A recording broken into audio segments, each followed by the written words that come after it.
Good morning, boys and girls from Kids to College. Today we are going to be making invisible ink, and you're going to want a parent to do this with you just because we're going to need to use some sort of heat source. So you can try to use a blow dryer. I tried this experiment with a blow dryer and it didn't work so well. If you have an electric stove, I would highly recommend that. But you can use a heat source such as a lamp as well. But from what I have seen by doing this a couple of times, that the best option is using your stove.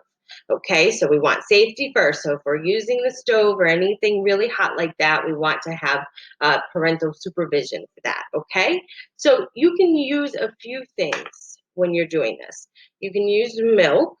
And you can also use lemon juice. If you use the lemon juice, you squeeze it into a cup, and then you take the Q-tips that you're going to draw or write with, and submerge them in that, okay? So I'm going to do one with milk and one with lemon juice, and we'll just see which one kind of comes out better, okay?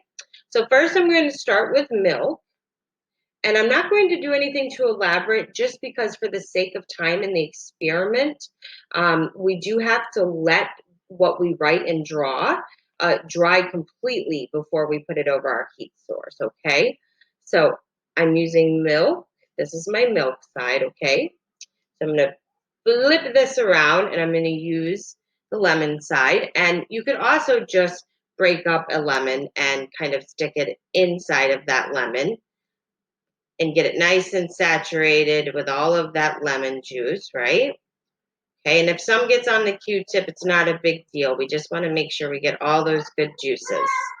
So, and does anyone have any guesses as to why a heat source might make this invisible ink appear?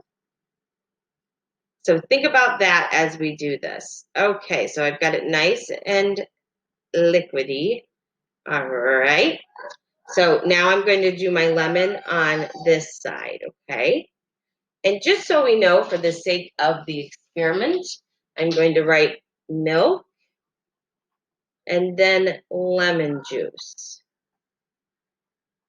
so that we know. And we can see which one works the best. So this has to dry for a moment. It won't take too long. So while we're waiting, some other fun things we're going to do this week is we're going to be making oobleck. So if you're familiar with Dr. Seuss, they talk about oobleck, and so that's a really fun fluid that can either be really liquidy, it can be really slimy, we can make it like putty. So that's coming up.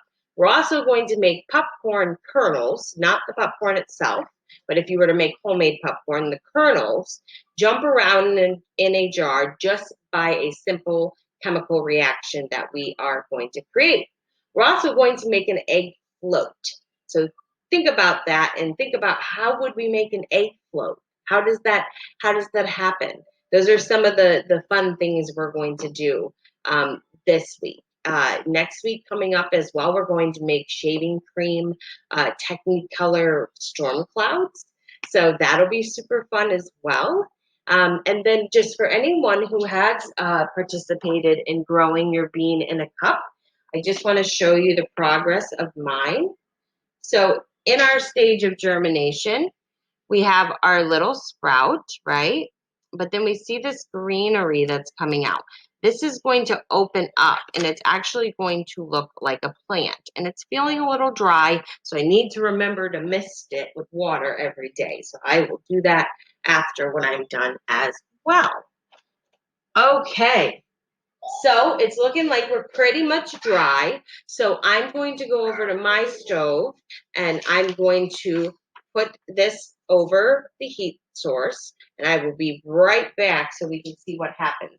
And think about what could be happening, why the heat is activating it, and what color this ink might come out. So start thinking of, when things, when there's fire involved, the colors that tend to come from that, okay? All right, and once again, make sure you have a parent with you when you do this.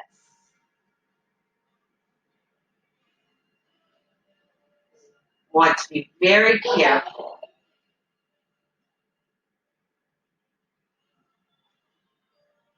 We don't want to hold it too close because it will start burning the paper.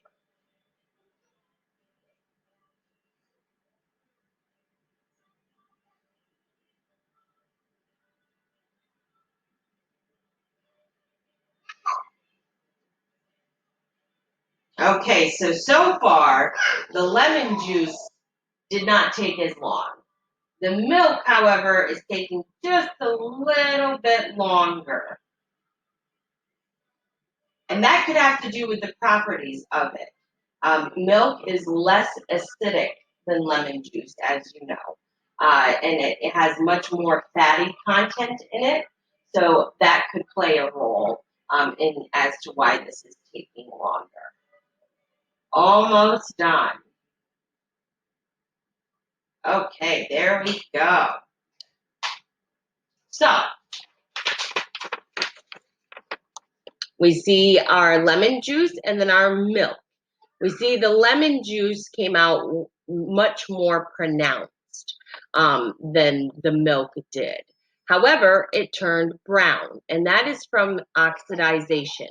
The heating up that acidy lemon juice and the milk, and that oxidization process occurring, which then gives us this brown color. So you could do this to write messages, you could do this to draw photos, anything like that, okay? So explore with this, have a little bit of fun, and feel free to send any photos of things you create. And I will see you tomorrow. Have a wonderful day from Kids to College.